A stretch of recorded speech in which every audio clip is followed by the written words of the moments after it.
waa hagaag aan hore ugu soconno oo warbixinta ku xigtana u gudubno dadka Soomaalida qaar badan oo kamid ah ayaa waxaan jecelayn da'dooda sheegaan waliba siiba dumarka oo qofka marka da'diisu wadiso waxa laga yaabaa inuu qofku si yaroon carala uu ku soo jaleeco dadka qaar wax laga yaabaa inay jawaab waafiya ku siinaa da'da tirada ii sheeg Maxamed Shiil Xasan ayaa arintaas u dhabagalay waxaanu warbixintan ka sameeyay 22kii March ee sanadii 2015 da'da ama cimrigu waa inta qofku jiray waana tiro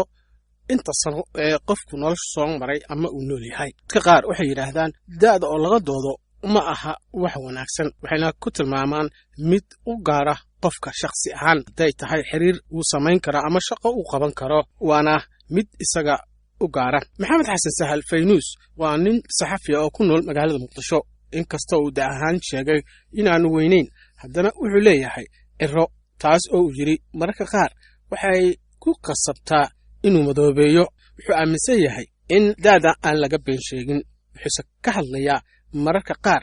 in da'du caqabad noqon karto sidoo yiri waa inta badan qofka waxa weeye da' haday meesha timaado waxa lagu xisaabtamo marka hadii aad hadda gabar isbarataan oo kale marka ugu horeyso hadii inay shaqoona ama telefoon aad ka barataan ama Facebook ama maaragtay da'da unbay marka ugu horeyso lacag ma qabtaa su'aasha labaad waxa weeye da'daada marka hadaad tiraadid oo kale 40 sano jira hadalku waa sii xirmayaan laakiin hadaad 15 jir baan ahay ama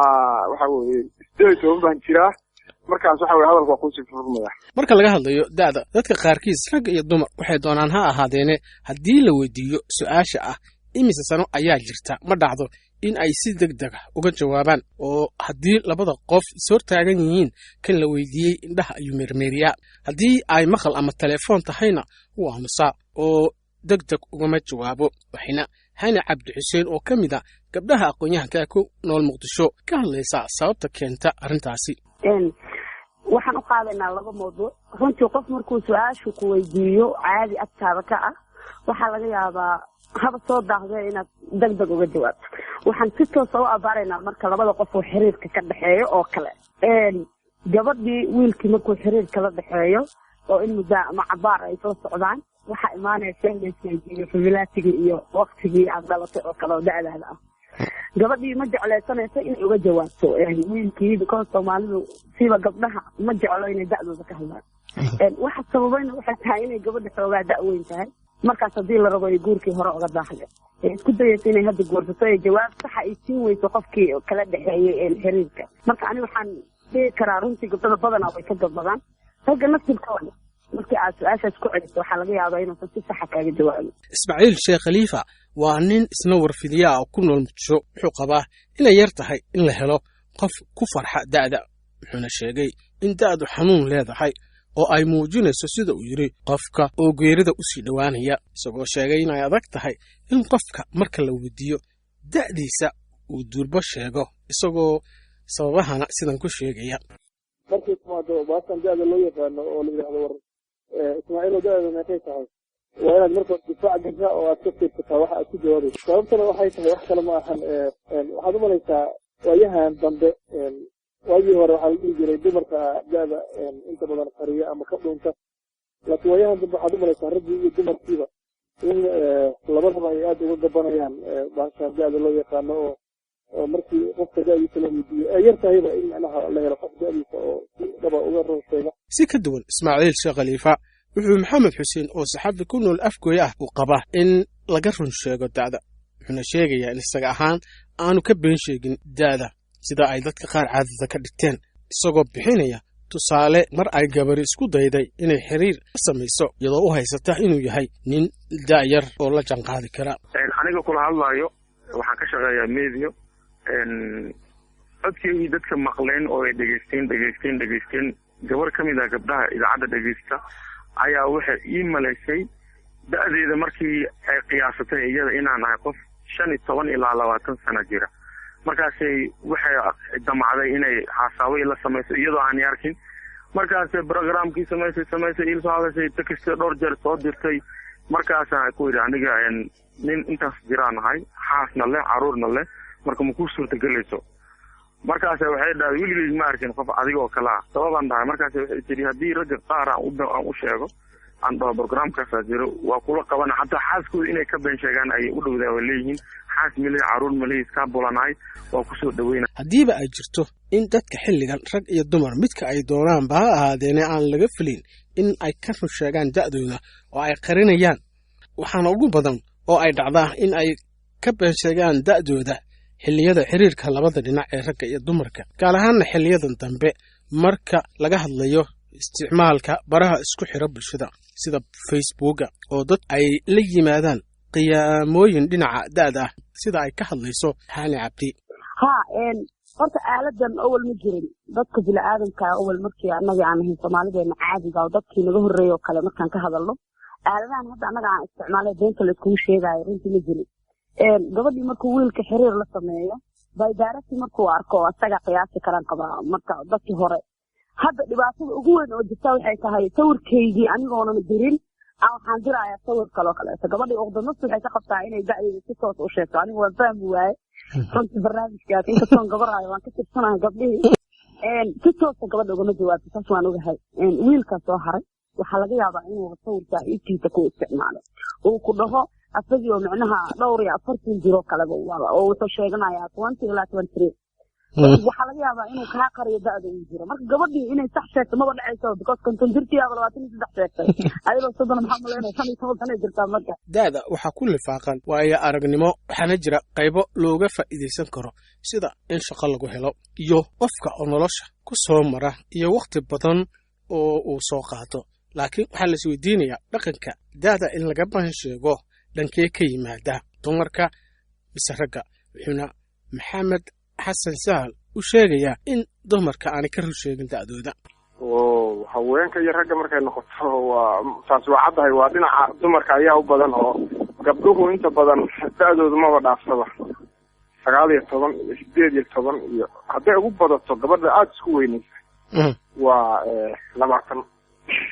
muxuu yahay farqiga u dhexeeya in nin da'ah uu guursado gabar aad uga da'yar iyo wiil da'yar oo guursaday haweeneyka da'weyn maxayse yihiin fikradaha dadku ka aaminsan yihiin dhaqanka Soomaalidase muxuu inta badan kaga boodaa in wiil da'yar uu guursado haweeney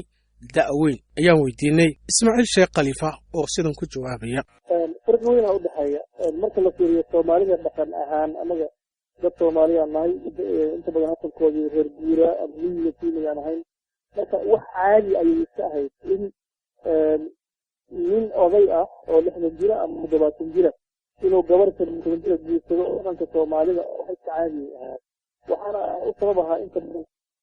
waxa kaliya loo xiro oo waalidkeed u weydiisto ninkaas odayga ah marka ay siinayaan gabar aad u da'yar